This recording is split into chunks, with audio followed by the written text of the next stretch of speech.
If you are experiencing high disk usage on your Windows 11 system, there is a straightforward solution to address it. This method is not complex and can significantly improve your system performance.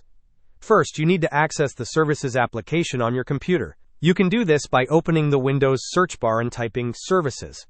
Once the Services window appears, scroll down the list until you find the entry labeled SysMain service. Perform a right-click on this service, and then select the Stop option from the context menu. Please note that it may take a moment for the service to completely stop. By performing this action, you will temporarily alleviate the high disk usage, allowing you to use your system more smoothly.